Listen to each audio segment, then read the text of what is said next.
кийинки хадисте алып келет. Бул хадис Абу Умама радиаллаху анхудан келет. Пайгамбар саллаллаху алейхи ва саллям айтат: "Лейса шей'ун ахабба илаллахи мин катратейн ва асарейн." Адамдын денесинен чыккан, денесинен тамган эки тамчы бар. Аллахка эң сүйкүмдүү болгон дейт. Жана эки из бар дейт. Адамдын артынан калган из. Кайсыл десе, биринчи эки адамдын денесинен тамган эки тамчыны эскерип, ва катрату думу'ин мин хашиятилла. Аллах Таалага сүйкүмдүү болгон адамдын денесинен тамып түшкөн тамчы, биринчиси Аллахтан корккондугунан тамган жаш дейт. Аллахтан коркуп тамган жаш бул Аллахка сүйкүмдүү болгон жаш деп атат да. Себеби адам качан ыйлайт. Жанагы айтканыбыздай, же күнөө жасап алып, ошол күнөөсүн өкөнүп ыйлайт Аллахтан коркуп. Же болбосо ибадаттарды Аллах талап кылгандай аткарып туруп. Пайгамбар саллаллаху алейхи ва саллям көргөзгөн амалдарды жасап, мени Аллахтын алдындагы белектер күтүп турат. Мен Аллахтын мээримине жетким келет деп туруп ынтызар болуп, ошол нерсени самап ыйлайт да. Көрдүңүзбү? Ошон үчүн ошол ыйдан келген көз жаш бул Аллах Таалага эң сүйкүмдүү болгон көз жаш деп атат. Экинчиси ва катрату дамин тухраку фи сабилилlah.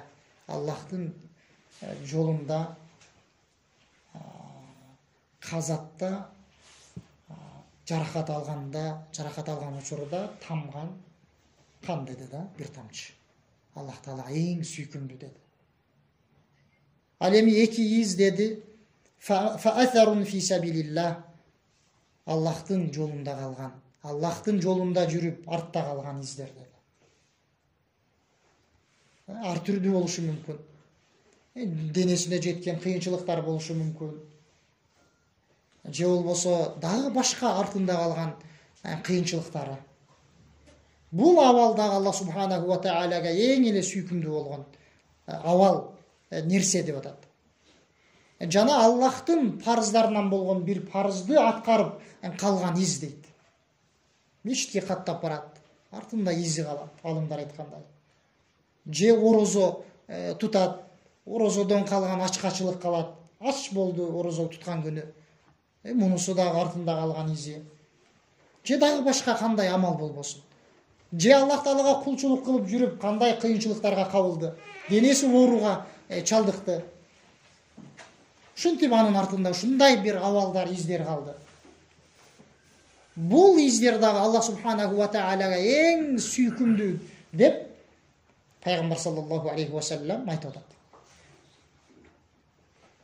Ошондуктан урматтуу мусулман бир туугандар, биз ошол мына эгерде үлгү алабыз, өзүбүздүн ыйманыбызды күчөтөйлү десек, ыйманыбызды көтөрөлү десек, ошол Аллах субханаху ва таала өзүнүн сөзүндө айткандай: "Лакад кана лакум фи расулиллахи усватун хасанатун лиман кана яржуллаха вал яумал ахир ва закараллаха касира."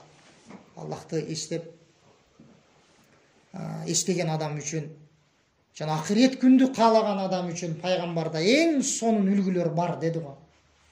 Биз ошол ыйманыбызды көтөрөлү десек, өзүбүздү сооптуу амалдарга көндүрөлү десек, ошол пайгамбарды карашыбыз керек. Себеби бизди бейишке алып бара турган, азыркы биз айтып аткан коркууга, ошол коркуудан кийин келе турган ыйлоого алып бара турган жол бул пайгамбардын жолунда гана. Ал заттын жолунан башка эч бир жолдо мындай абалга алып бара турган нерселер жок. Жана ал пайгамбардын сахабаларынын жолунда. Азыр эскердик кээ-бирлерин. Алар кандай абалда болгон? Биз азыр бул жерде жалаң гана Аллахтын сөзүн, Аллахты эскергендеги алардын ушунчалык таасирленгендерин эскерип койдук да. Алардын башка жашоолорун карай турган болсок, адамдар менен болгон мамилелеринде, аманатка бекемдигинде бирөөлөргө кандайдыр бир сөздү айтып аткандагы алардын коркууларын көргөн болсок, ошол мезгилдеги абалдарын көрө турган болсок өтө таң калыштуу. Өтө көп биз айтып бите албайбыз.